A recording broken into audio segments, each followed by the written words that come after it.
अस्सलाम वालेकुम। SM news के साथ मैं हूं इश्तियाक अली। खबरों का सिलसिला बढ़ाते हुए खबर शामिल करते हैं सियालकोट से। थाना सदर सियालकोट में 2 मुकदमा में दौरान डकैती एक खातून समेत 3 अफराद को कत्ल और एक को मुशद्दिद मजरूब कर दिया गया, जिस पर DPO सियालकोट हसन असद अलवी ने इस संगीन वारदात पर सख्त नोटिस लिया। इसी हवाले से मजीद तफसीलात जानते हैं ब्यूरो चीफ अली शराजी से। जी अली, बताइएगा क्या तफसीलात है आपके पास? जी बिल्कुल।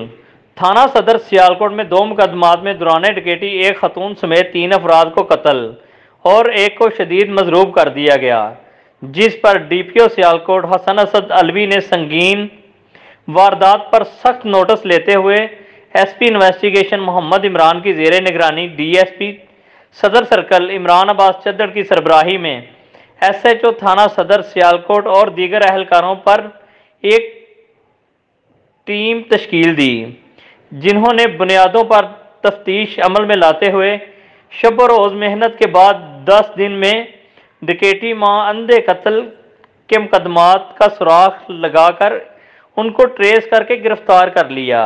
जी इलाका थाना सदर में 19 और 24 नवंबर को 2 बड़े अंदोनाक वाक़यात रूनमा हुए, जिसमें मुल्ज़मान ने 3 अफराद को मर्डर करके तकरीबन 35 लाख रुपया छीन के फ़रार हो गए। इब्तदाई तौर पे मुल्ज़मान ने जो FIR थी दोनों खुआजात में वो अपने मुखालफिन पे करवाई, लेकिन हमने पूरे एफर्ट की, मुख्तलिफ नंबरों का एनालिसिस किया, मुख्तलिफ मुल्ज़मान को डायरेक्ट किया, तो हम सारी सिचुएशन को अनफोल्ड किया, जिसमें पता चला कि असल में ये दौरान वारदात मर्डर थे, जिसमें 35 लाख रुपया छीन लिया गया।